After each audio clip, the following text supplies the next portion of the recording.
श्री सत्यनारायण भगवान की कथा। पहला अध्याय। एक समय की बात है, नैशिरण्य तीर्थ में शौनक आदि 88,000 ऋषियों ने श्री सूत जी से पूछा, हे प्रभु, इस कलयुग में वेद विद्या रहित मनुष्यों को प्रभु भक्ति किस प्रकार मिल सकती है तथा उनका उद्धार कैसे होगा।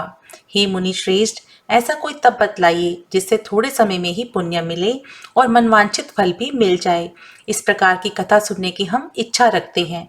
सर्वशास्त्रों के ज्ञाता सूत जी बोले, हे वैष्णवों में पूज्य, आप सभी ने प्राणियों के हित की बात पूछी है, इसलिए मैं एक ऐसे श्रेष्ठ व्रत को आप लोगों को बतलाऊंगा जिसे नारद जी ने लक्ष्मी नारायण जी से पूछा था और लक्ष्मीपति ने मुनि श्रेष्ठ नारद जी से कहा था।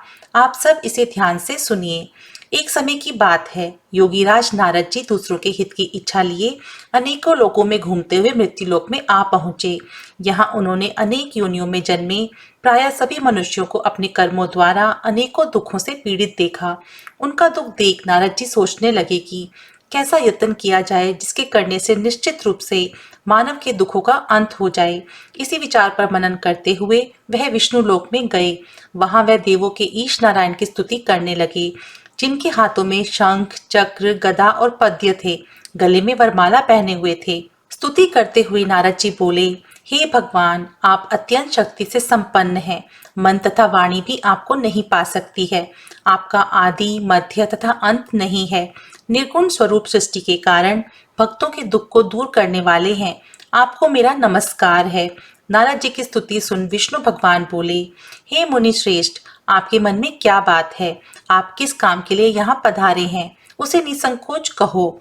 इस पर नारद मुनि बोले कि मृत्यु लोक में अनेक योनियों में जन्मे मनुष्य अपने कर्मों के द्वारा अनेकों दुख से दुखी हो रहे हैं। हे नाथ, आप मुझ पर दया रखते हैं तो बतलाइए कि वो मनुष्य थोड़े प्रयास से ही अपने दुखों से कैसे छुटकारा पा सकते हैं। श्री हरि बोले, हे नारद, मनुष्यों की भलाई के लिए तुमने बहुत अच्छी बात पूछी है, जिसके करने से मनुष्य मोह से छूट जाता है। वह बात मैं कहता हूँ, उसे सुनो। स्वर्गलोक तथा मृत्युलोक दोनों में एक दुर्लभ उत्तम व्रत है जो पुण्य देने वाला है। आज प्रेमवश होकर मैं उसे तुमसे कहता हूँ। श्री सत्यनारायण भगवान का यह व्रत अच्छी तरह विधि विधान पूर्वक करके मनुष्य तुरंत ही यहाँ सुख भोग कर मरने पर मोक्ष पाता है। श्री हरि के वचन सुन नारद जी बोले कि उस व्रत का फल क्या है और उसका विधान क्या है? यह व्रत किसने किया था? इस व्रत को किस दिन करना चाहिए? सभी कुछ विस्तार से बताएं। नारद की बात सुनकर श्री हरि बोले, दुख व शोक को दूर करने वाला, यह सभी स्थानों पर विजय दिलाने वाला है। मानव को भक्ति व श्रद्धा के साथ शाम को श्री सत्यनारायण की पूजा धर्म पारायण होकर ब्राह्मणों व बंधुओं के साथ करनी चाहिए। भक्ति भाव से ही नैवेद्य, केले का फल, घी, दूध और गेहूं का आटा सवाया ले। गेहूं के स्थान पर साठी का आटा, शक्कर तथा गुड़ लेकर वह सभी भक्षण योग्य पदार्थों को मिलाकर भगवान का भोग लगाएं। ब्राह्मणों सहित बंधु बांधवों को भी भोजन कराएं। उसके बाद स्वयं भोजन करें। भजन कीर्तन के साथ भगवान की भक्ति में लीन हो जाएं। इस तरह से सत्यनारायण भगवान का यह व्रत करने पर मनुष्य की सारी इच्छाएं निश्चित रूप से पूरी होती हैं। इसे कलिकाल अर्थात कलयुग में मृत्युलोक में मोक्ष का यही एक सरल उपाय बताया गया है। यहाँ पर श्री सत्यनारायण व्रत कथा का प्रथम अध्याय संपूर्ण होता है। श्रीमन नारायण नारायण हरि हरि, भजमन नारायण नारायण हरि हरि। बोलो श्री सत्यनारायण भगवान की जय। दूसरा अध्याय। सूत जी बोले, हे ऋषियों, जिसने पहले समय में इस व्रत को किया था उसका इतिहास कहता हूँ, ध्यान से सुनो। सुंदर काशीपुरी नगरी में एक अत्यंत निर्धन ब्राह्मण रहता था। भूख प्यास से परेशान वह धरती पर घूमता रहता था।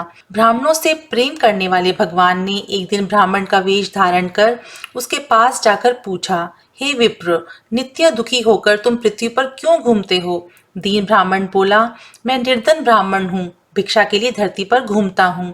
हे भगवान, यदि आप इसका कोई उपाय जानते हो तो बतलाइए। वृद्ध ब्राह्मण कहता है कि सत्यनारायण भगवान मनोवांछित फल देने वाले हैं, इसलिए तुम उनका पूजन करो। इसे करने से मनुष्य सभी दुखों से मुक्त हो जाता है।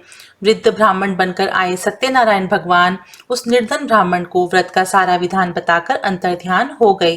ब्राह्मण मन ही मन सोचने लगा कि जिस व्रत को वृद्ध ब्राह्मण करने को कह गया है, मैं उसे जरूर करूंगा। यह निश्चय करने के बाद उसे रात में नींद नहीं आई। वह सवेरे उठकर सत्यनारायण भगवान के व्रत का निश्चय कर भिक्षा के लिए चला गया।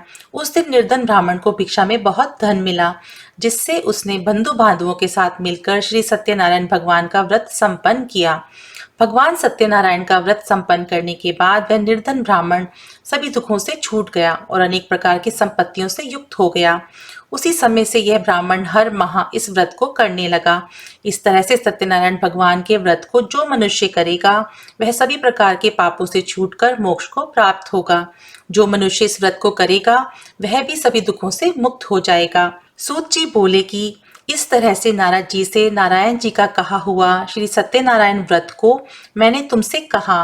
हे विप्रो, मैं अब और क्या कहूँ। ऋषि बोले, हे मुनिवर, संसार में उस विप्र से सुनकर और किस किसने इस व्रत को किया, हम सब इस बात को सुनना चाहते हैं। इसके लिए हमारे मन में श्रद्धा का भाव है। सूत जी बोले, हे मुनियों, जिस जिसने इस व्रत को किया है वह सब सुनो। एक समय वही विप्र धन व ऐश्वर्य के अनुसार अपने बंधु बांधवों के साथ इस व्रत को करने को तैयार हुआ। उसी समय एक लकड़ी बेचने वाला बूढ़ा आदमी आया और लकड़ियां बाहर रखकर अंदर ब्राह्मण के घर में गया। प्यास से दुखी वह लकड़हारा उनको व्रत करते देख विप्र को नमस्कार कर पूछने लगा कि आप यह क्या कर रहे हैं तथा इसके करने से क्या फल मिलेगा, कृपया मुझे भी बताएं। ब्राह्मण ने कहा कि सभी मनोकामनाओं को पूरा करने वाला यह सत्यनारायण भगवान का व्रत है। इनकी कृपा से ही मेरे घर में धन धान्य आदि की वृद्धि हुई है। विप्र से सत्यनारायण व्रत के बारे में जानकर लकड़हारा बहुत प्रसन्न हुआ। चरण अमृत लेकर वह प्रसाद खाने के बाद अपने घर गया। लकड़हारे ने अपने मन में संकल्प किया कि आज लकड़ी बेचने से जो धन मिलेगा, उसी से श्री सत्यनारायण भगवान का उत्तम व्रत करूंगा। मन में इस विचार को ले बूढ़ा आदमी सिर पर लकड़ियां रख उस नगर में बेचने गया जहाँ धनी लोग ज्यादा रहते थे। उस नगर में उसे अपनी लकड़ियों का दाम पहले से 4 गुना अधिक मिलता है।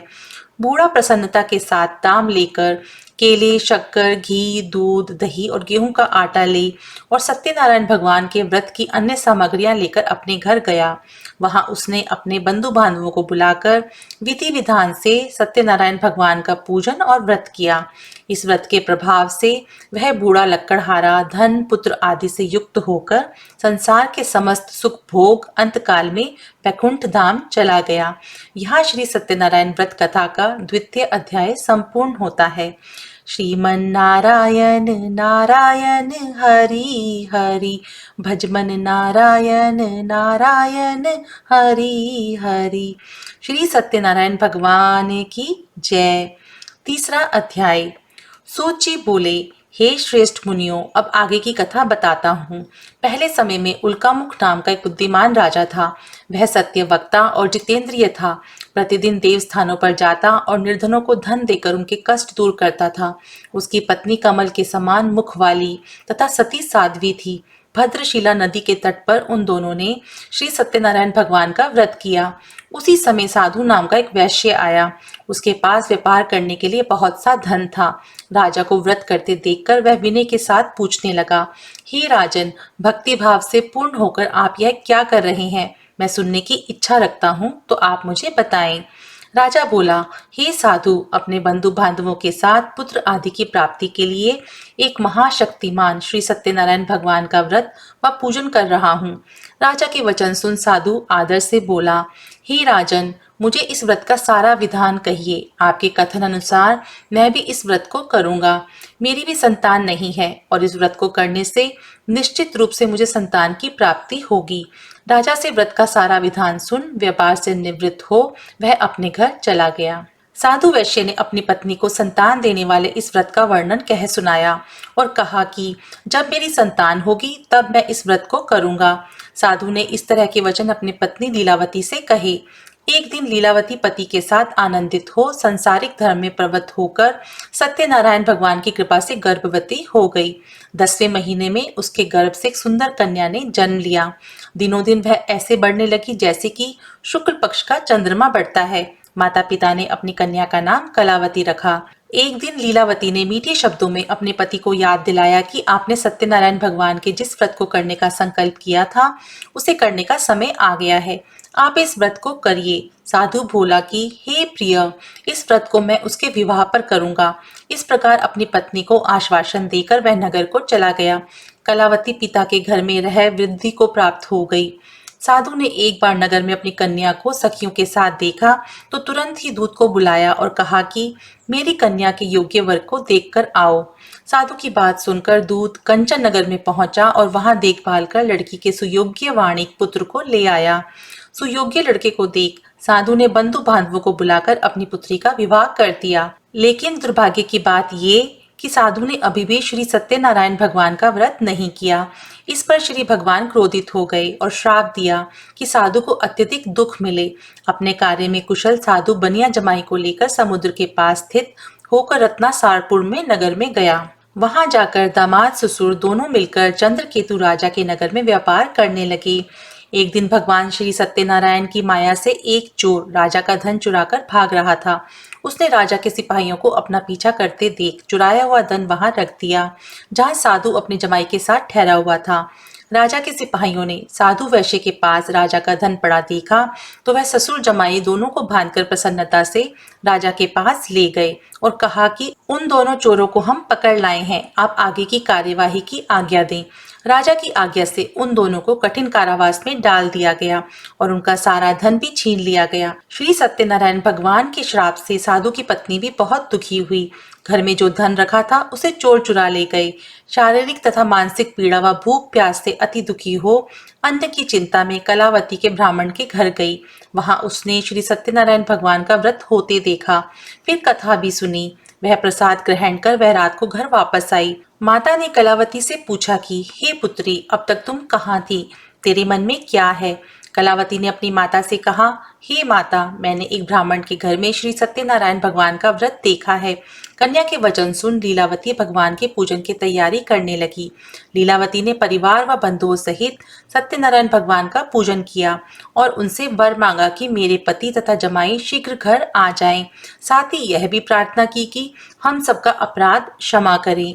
श्री सत्यनारायण भगवान इस व्रत से संतुष्ट हो गए और राजा चंद्रकेतु को सपने में दर्शन देकर कहा कि हे राजन, तुम उन दोनों वैश्यों को छोड़ दो और तुमने उनका जो धन लिया है उसे वापस कर दो।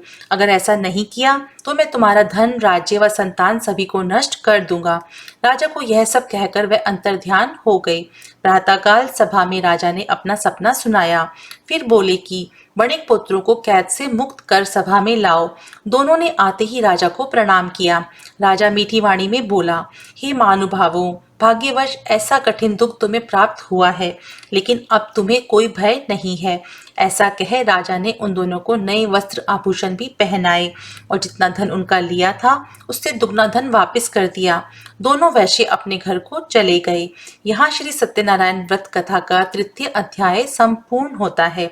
श्रीमन नारायण नारायण हरि हरि, भजमन नारायण नारायण हरि हरि। श्री सत्यनारायण भगवान की जय। 4था अध्याय। सूत जी बोले, वैश्य ने मंगल आचार कर अपनी यात्रा आरंभ की और अपने नगर की ओर चल दिए। उनके थोड़ी दूर जाने पर एक दंडी वेशधारी श्री सत्यनारायण ने उनसे पूछा, हे साधु, तेरी नाव में क्या है? अभिमानी वणिक हंसता हुआ बोला, हे दंडी, आप क्यों पूछते हो? क्या धन लेने की इच्छा है? मेरी नाव में तो बेल पत्ते भरे हुए हैं। वैश्य के कठोर वचन सुन भगवान बोले, तुम्हारा वचन सत्य हो। दंडी ऐसे वचन कह वहां से दूर चले गए। कुछ दूर जाकर समुद्र के किनारे बैठ गए। दंडी के जाने के बाद साधु वैश्य ने नित्य क्रिया के पश्चात नाव को ऊंची उठते देखकर अचंभा माना और नाव में बेल पत्ते आदि देख वह मूर्छित हो जमीन पर गिर पड़ा। मूर्छा खुलने पर वह अत्यंत शोक में डूब गया। तब उसका दामाद बोला कि आप शोक ना मनाएं, यह दंडी का श्राप है, इसलिए हमें उनकी शरण में जाना चाहिए, तभी हमारी मनोकामना पूरी होगी। दामाद की बात सुनकर वह दंडी के पास पहुंचा और अत्यंत भक्तिभाव नमस्कार करके बोला, मैंने आपसे जो जो असत्य वचन कहे थे उनके लिए मुझे क्षमा करें। ऐसा कहकर वह शोकातुर हो रोने लगा। तब दंडी भगवान बोले, हे वाणिक पुत्र, मेरी आज्ञा से बार बार तुम्हें दुख प्राप्त हुआ है, तू मेरी पूजा से विमुख हुआ।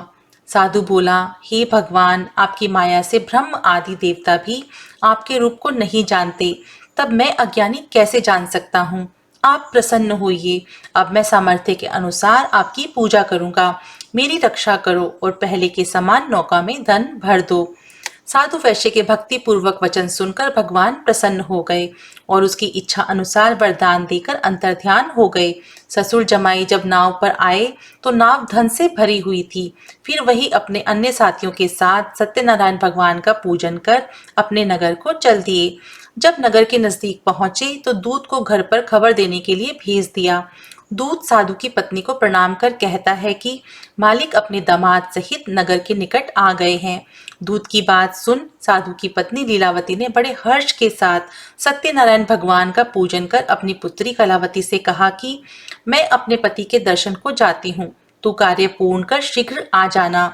माता के ऐसे वचन सुन कलावती जल्दी में प्रसाद छोड़ अपने पति के पास चली गई। प्रसाद की अवज्ञा के कारण श्री सत्यनारायण भगवान रुष्ट हो गए और नाव सहित उसके पति को पानी में डुबो दिया। कलावती अपने पति को वहां ना पाकर रोती हुई जमीन पर गिर गई। नौका को डूबा हुआ देख व कन्या को रोता देख साधु दुखी होकर बोला कि हे प्रभु, मुझसे तथा मेरे परिवार से जो भूल हुई है उसे क्षमा करें। साधु के दीन वचन सुनकर श्री सत्यनारायण भगवान प्रसन्न हो गए और आकाशवाणी हुई, हे साधु, तेरी कन्या मेरे प्रसाद को छोड़कर आई है, इसलिए उसका पति अदृश्य हो गया है। यदि वह घर जाकर प्रसाद खाकर लौटती है तो इसे इसका पति अवश्य मिलेगा। ऐसी आकाशवाणी सुन कलावती घर पहुंचकर प्रसाद खाती है और फिर आकर अपने पति के दर्शन करती है। उसके बाद साधु अपने बंधु बांधवों सहित श्री सत्यनारायण भगवान का विधि विधान से पूजन करता है। इस लोक का सुख भोग वह अंत में स्वर्ग जाता है। यहाँ श्री सत्यनारायण भगवान व्रत कथा का चतुर्थ अध्याय संपूर्ण होता है। श्रीमन नारायण नारायण हरि हरि, भजमन नारायण नारायण हरि हरि। श्री सत्यनारायण भगवान की जय। पांचवा अध्याय। सूत जी बोले, हे ऋषियों, मैं और भी एक कथा सुनाता हूँ, उसे भी ध्यान पूर्वक सुनो। प्रजा पालन में लीन तुंगध्वज नाम का एक राजा था। उसने भी भगवान का प्रसाद त्याग कर बहुत ही दुख सहन किया। एक बार वन में जाकर वन्य पशुओं को मारकर वह बड़ के पेड़ के नीचे आया। वहां उसने ग्वालों को भक्ति भाव से अपने बंधुओं सहित सत्यनारायण भगवान का पूजन करते देखा। अभिमानवश राजा ने उन्हें देखकर भी पूजा स्थान में नहीं गया और ना ही उसने भगवान को नमस्कार किया। ग्वालों ने राजा को प्रसाद दिया, लेकिन उसने वह प्रसाद नहीं खाया और प्रसाद को वहीं छोड़कर वह अपने नगर को चला गया। जब वह नगर में पहुंचा तो वहां सब कुछ तहस नहस हुआ पाया तो वह शीघ्र ही समझ गया कि यह सब भगवान ने ही किया है। वह दोबारा ग्वालों के पास पहुंचा और विधि पूर्वक पूजा करके प्रसाद खाया तो श्री सत्यनारायण भगवान की कृपा से सब कुछ पहले जैसा हो गया। दीर्घ काल तक सुख भोगने के बाद मरणोपरांत उसे स्वर्गलोक की प्राप्ति हुई। जो मनुष्य परम दुर्लभ इस व्रत को करेगा तो भगवान सत्यनारायण की अनुकंपा से उसे धन धान्य की प्राप्ति होगी। निर्धन धनी हो जाता है और भयमुक्त हो जीवन जीता है। संतानहीन मनुष्य को संतान सुख मिलता है और सारे मनोरथ पूर्ण होने पर मानव अंत काल में वैकुंठ धाम को जाता है।